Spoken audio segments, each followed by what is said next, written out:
ನಮಸ್ಕಾರ ಸ್ನೇಹಿತರೆ, ಈಗ ನಾವು ಈ BLO ಫಾರ್ಮ್ನ ತುಂಬೋದು ಹೇಗೆ ಅಂತ ನೋಡೋಣ ಬನ್ನಿ. ನೋಡಿ, ಇದೇ ಕೊಟ್ಟಿರೋದಂಥ ಫಾರ್ಮು. ಇದರಲ್ಲಿ ಆಲ್ರೆಡಿ ನಮ್ಮದು ಹೆಸರು, ಅಡ್ರೆಸ್ಸು ಎಲ್ಲ ಇಲ್ಲಿ ಬಂದುಬಿಟ್ಟಿದೆ. ಮತ್ತು ಒಂದು QR ಕೋಡ್ ಬಂದಿದೆ, ಮತ್ತು ಹಳೆ ಫೋಟೋ ಸಮೇತ ಬಂದಿದೆ. ಇಲ್ಲಿ ನಾವು ಇನ್ನೊಂದು ಎಕ್ಸ್ಟ್ರಾ ಫೋಟೋನ ನಾವಿಲ್ಲಿ ಅಂಟಿಸ್ಬೇಕಾಗುತ್ತೆ. ಇಲ್ಲಿ ಏನೇನು ಡೀಟೇಲ್ಸ್ ತುಂಬಬೇಕು ಅಂತ ನೋಡೋಣ ಬನ್ನಿ. ನಮ್ಗೆ ಆಲ್ರೆಡಿ ಇಲ್ಲಿ ಏನು BLOಗಳು ಸ್ವತಃ ಅವರೇ ತುಂಬಿಕೊಟ್ಟಿದ್ದಾರೆ. ಇನ್ನೊಂದನ್ನು ನಾವು ತುಂಬಬೇಕು ಅಷ್ಟೇ, ಅವ್ರು ತುಂಬಿಕೊಟ್ಟಿದ್ದಾರೆ. ಈಗ ನಾವು ಹೇಗೆ ತುಂಬೋದಂತ ನೋಡೋಣ ಬನ್ನಿ. ಈಗ ಇಲ್ಲಿ ಫಸ್ಟ್ ಫಾರ್ಮು ಇದೇನು ನಾನು ತೋರಿಸ್ತಾ ಇದ್ದೀನಲ್ಲ, ಇವರು 2002ರಲ್ಲಿ ಇವ್ರ ಹೆಸರಿದೆ.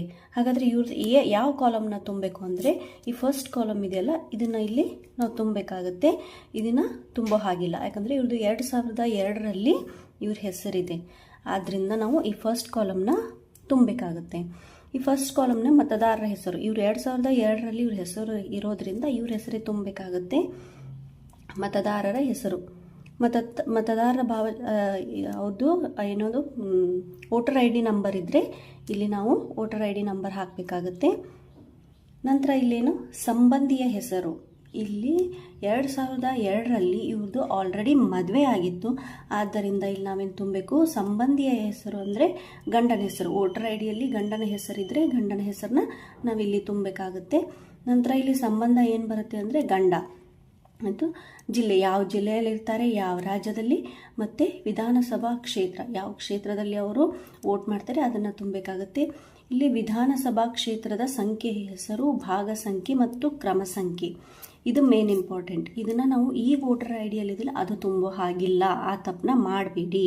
ಇದು 2002ರಲ್ಲಿ ಅವರ ವಿಧಾನಸಭಾ ಸಂಖ್ಯೆ ಮತ್ತು ಭಾಗ ಸಂಖ್ಯೆ, ಕ್ರಮ ಸಂಖ್ಯೆ ಏನಿತ್ತೋ ಅದನ್ನೇ ತುಂಬಬೇಕು. ಅದು ನಿಮ್ಮ ಕಡೆ ಇಲ್ಲ ಅಂದರೆ ನಿಮ್ಮ ವೋಟರ್ IDಯಲ್ಲಿ ನೋಡಬೇಕು.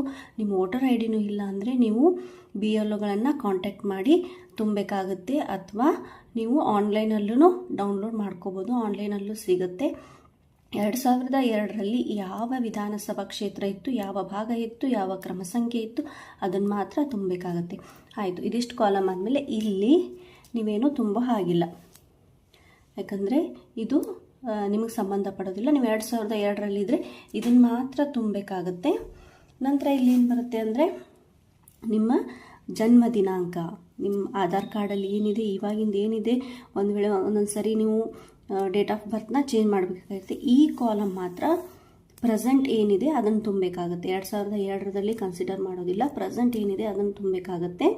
ನಿಮ್ಮ ಜನ್ಮ ದಿನಾಂಕ ಈಗ ಆಧಾರ್ ಕಾರ್ಡಲ್ಲಿ ಏನು ಅಪ್ಡೇಟ್ ಮಾಡಿಸಿದ್ರೆ ಅದು, ಆಧಾರ್ ಸಂಖ್ಯೆ ಬೇಕಂದರೆ ಹಾಕ್ಬೋದು, ಬೇಡ ಅಂದರೆ ಇದು ಐಚ್ಛಿಕ ಅಂತ ಕೊಟ್ಟಿದ್ದಾರೆ. ಮೊಬೈಲ್ ನಂಬರ್ ಹಾಕಬೇಕಾಗುತ್ತೆ. ತಂದೆ ಹೆಸರು ಹಾಕಬೇಕಾಗುತ್ತೆ. ಹಾಗೆ ಅವ್ರದ್ದು ಗುರುತಿನ ಚೀಟಿ ಇದ್ದರೆ ಹಾಕ್ಬೋದು, ಲಭ್ಯವಿದ್ದರೆ ಅಂತ ಕೇಳಿದರೆ, ಇಲ್ಲ ಅಂದರೆ ನಡೆಯುತ್ತೆ. ಆಮೇಲೆ ತಾಯಿ ಹೆಸರು ಹಾಕಬೇಕು, ಅದನ್ನು ಕೇಳಿದ್ದಾರೆ, ತಾಯಿಯದು ಏನೋ ಗುರುತಿನ ಚೀಟಿ ಇದ್ದರೆ ಹಾಕ್ಬೋದು.